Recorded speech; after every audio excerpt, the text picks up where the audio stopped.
Well, we saw there, didn't we? Angus Gunn made some key saves to keep alive Scotland's hopes of progressing from the group.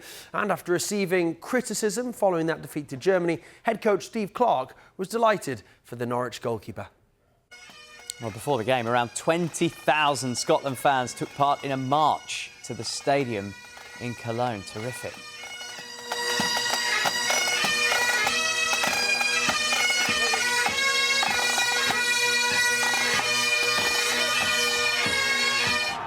God, if you weren't awake, that'll wake you up.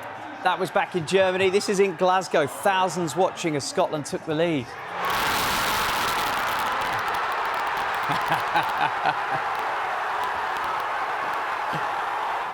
Come on, Scotland. Things slightly more subdued when Shaqiri equalised for Switzerland.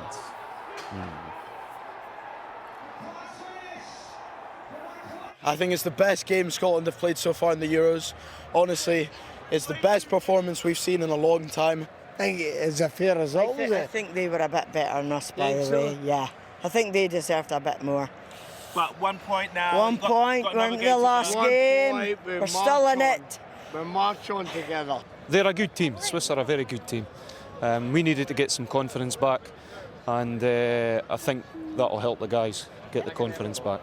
All to play for in the last game in Stuttgart. Yes, and we're going to do it. Come on, Scotland! Come on, Scotland. Let's get more on that Scotland performance last night. James Green is with us all morning. Scotland needed to give themselves some hope going into that final game against Hungary, and they did just that, James. Yeah, they did. And after what happened Friday against Germany, there was so much scrutiny on that performance. And, Steve Clarke himself said it just wasn't good enough. The fans demanded so much more. I mean, we saw the scenes out there in Germany. We've seen the scenes in Glasgow celebrating. It means so much to Scottish fans, and they were so disappointed after Friday. The performance just wasn't there.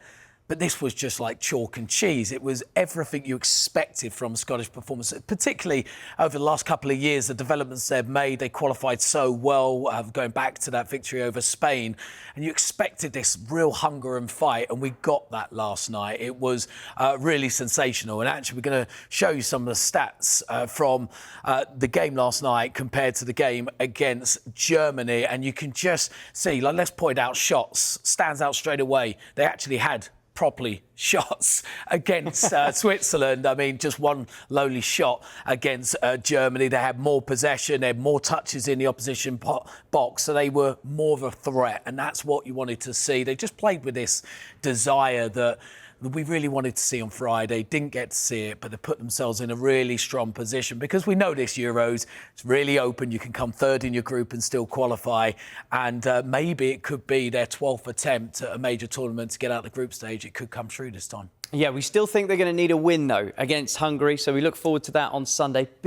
Big negative from the night. We saw it in the pictures, was Kieran Tierney going down. He's had hamstring trouble and sadly being stretchered off. It's a huge blow for Scotland. Yeah, big blow. Look, he came off in the first game against Germany. Scott McKenna came on for him then. Scott McKenna replacing him this time. But look, he's so important to Scotland. The relationship he's got on that left-hand side with Andy Robertson, it feels like it's perfect for Andy Robertson because Tierney's able to step into the left-back role and then Robertson's able to go forward. And a lot of Scotland's attacks come down that left-hand side, the threat they have. But for Kieran Tierney, he's had injury problems throughout his career. It's blighted his time, certainly his move to Arsenal. But since going on loan to Real Sociedad, he missed 3 months of the season over there with hamstring injuries. Probably why he's so devastated, isn't it? He knows perhaps the severity of the injury that he suffered. Yeah, look, Steve Clarke straight away after the game said there's no chance of him making Hungary, but to see the player leave on a stretcher, hands over his head, it's pretty telling that likelihood is his tournament will be over.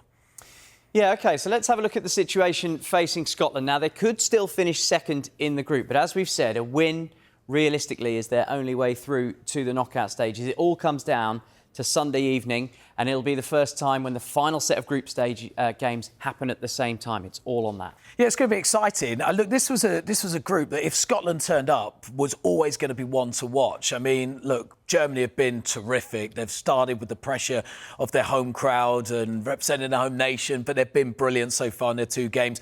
Hungary were excellent against Switzerland, really battled hard. And actually, I felt like they had real good chances against Germany last night too. If you remember, just a couple of years ago, they stormed Wembley and beat England 4-0 that day. Yeah, I remember it well. So, look, they're a very, very strong opposition. That's what makes this group very strong. But you think to yourself, are they going to be feeling a little bit dejected of playing so well and not picking up a point in these games? So for Scotland, they've got every chance of doing so. Hungary, though, they qualified undefeated throughout qualification. So, look, they're going into this tournament in good form. It's going to be a tough one. But I tell you what, Sunday, scenes in Germany, scenes in Glasgow and all across Scotland, we're going to see much more colour, much more bagpipes, and hopefully for Scotland fans, much more cheering too.